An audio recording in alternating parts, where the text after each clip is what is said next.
Good evening, Rockets fans. Today we're going to be talking about Rockets versus the Mavericks. Texas rivalry game. Although the Mavericks aren't healthy, they're still a solid, bona fide team. Let's get right into the game.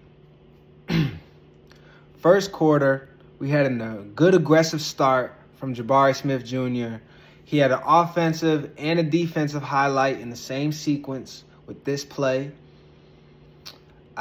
The only adjustment that I would say on his highlight is I would suggest that you watch Tim Duncan's highlights, some of Tim Duncan's film. Your game kind of reminds me of him, the big fundamental. And correlating your game to his, great thing that he did was he always kept the ball high. So on this highlight, you did a power dribble, put the ball back up and was able to dunk it, utilizing your height. But you nullify your height when you put the ball back down on the floor. So where you can, you want to keep the ball high above your shoulders and making sure that you're using your advantages to the best of your ability, which is your height and your versatility and your touch with the basketball. So try to keep the ball high in the future. But great defensive effort, and we love the new nickname that you have, Mr. Consistency. If you could be a little bit more like the big fundamental, the greatest power forward of all time. But that's a great compliment to have. Take that as no slight in any way. Your game is amazing, and you know I'm one of the biggest Jabari Smith Jr. fans out there. To get into the player of the game is Tari Eason. He had 30 points this night, plus or minus of a positive 37. Again, man, y'all are racking up numbers that I've never seen before. The other day, Amen Thompson had a plus or minus of positive 39. I mean, at this point, how high does it go? Is it plus or minus 50 that goes that high? Like I said, I've never seen numbers that high. So shout out to Tari Eason, having a great game. With also a special shout out to my guy, Aaron Holiday, 13 points, 60% from the three. He's having a great month of March. It seems like everything that he puts up from beyond the line, from beyond the arc, so to speak, goes in. And he's playing smart basketball. They have a winning household with his brother being a champion, multiple-time champion, and hopefully we can get his little brother a ring too one of these days, man. I'm loving to see him on the team. I'm loving to see the effort that the second unit is putting in, because these guys are showing how much of an asset they are and just how deep that we go with our versatility and the things that we bring to the table from the 5th to the 10th man on the bench. And again, I mean that in no slight possible. It's just that we have a lot of people on our team that are able to bring different things to the table, which allows us to bring many versatile, different lineups.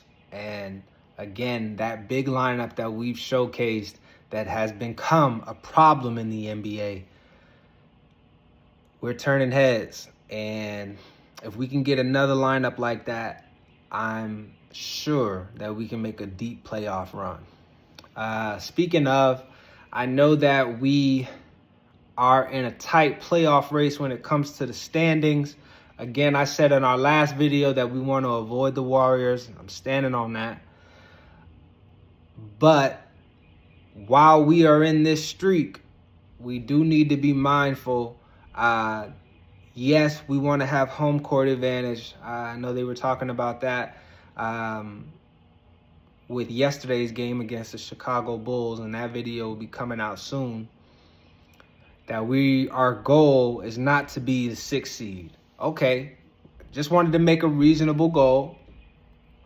Our goal this year is to get home court advantage when it comes to the playoffs. And I think that's very possible. But I think that there should be no reason why we shouldn't finish this season 2nd seed. There should be no reason why we don't finish 2nd in the West. So let's continue this streak. Let's continue this push. And it all starts with good, smart, high IQ basketball. And most importantly, let's go into the postseason with a healthy team. Every time that Fred VanVleet falls down, man, I'm sure that the whole city of Houston takes a deep breath, a deep sigh, because we do not want this guy to go down hurt, man. He can't help us on the sideline. Well, he can help us with his wisdom and stuff like that, but we need him on the floor. Getting back into the game, segueing back into the game. Teams are getting to the rim too easily. We are in a point where our big men are in no man's land, not really helping or hurting our defense. And it's all about better angles, taking better angles to cut off the path to the rim, and making sure that our big men aren't getting isolated on a guard around the arc. Because, again, that's taking away the guys defending the rim. 2, you got a slower guy on a guard. We need to make sure that we minimize those opportunities that they have a guard, a high-quality guard in that. In this case, it was Spencer Dinwiddie, a high-quality guard on our bigs. They can go small ball, but there's always a weakness to every front that they give us, and we're going to talk about that now. With no big man, right, because they are riddled with injuries, understand that this team is going to be very different next year. So let's take advantage while we can. Let's learn from the opportunities that we have with this game. The opportunity that we have is they're going to be running small ball, so we need to slow and play with slow pace and methodical movements that you're going to see in this play here. Most offensive possessions should look like this play.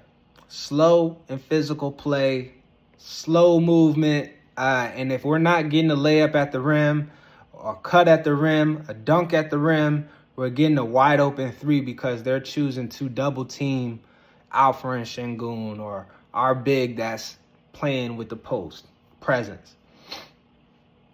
This was a great play here. Alfred Şengün was able to take advantage of the smaller defender. And again, they had one big man in Powell the entire game, and we got him into foul trouble early. So they were playing small ball the entire night, and then before you know it, we're up 30. So great basketball by us. Smart IQ play, going up 30 on a Texas rival.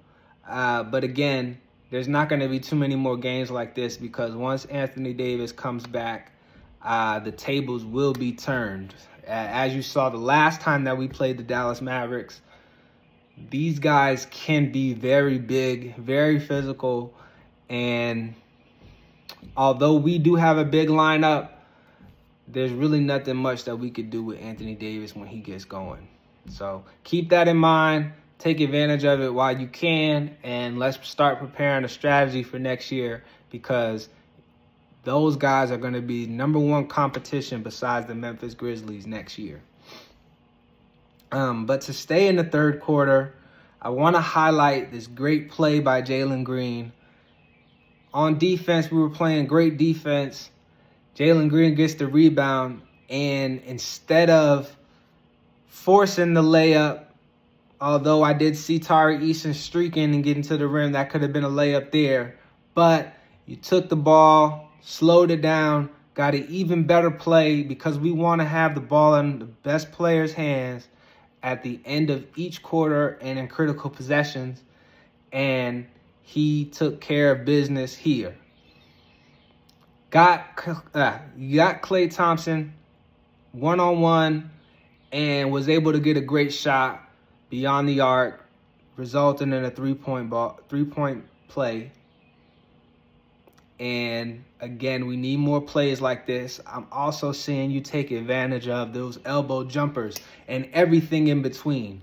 That's what I'm talking about. You got one jump, you got one elbow, that 12-footer, maybe I think it's 12, 15.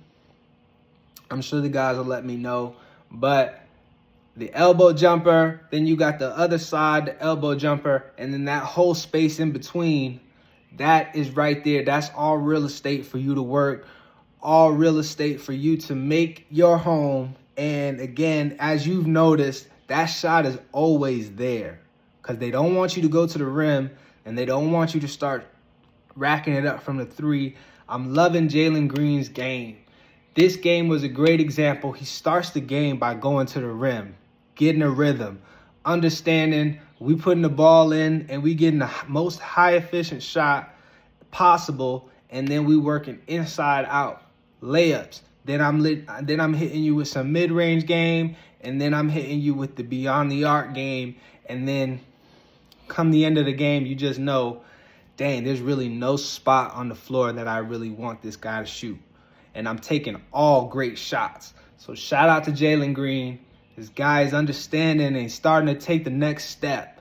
And I can't wait to see what our guys do in the postseason. This is going to be our first chance dipping our toes in the water. So great job by the Rockets. Keep up this winning streak, man. Let's finish the season strong. Just like we did last year, let's finish the season strong. And Jalen Green getting hot at the right moments. And not only Jalen Green, it's Alfred Sengun that's playing really good. I've noticed that you have gotten your free throw percentage up to about 70%, 69, 70%. That's not good enough. Even though it's you're making more, I want to give you credit because I am seeing the ball go in more. But again, we want our free throw percentage to get to that A, that 90, 91, 92% percentile. So understand what the goal is. Let's finish the season strong, y'all. Peace. I'm trying to famous. Ooh, I'm trying to famous.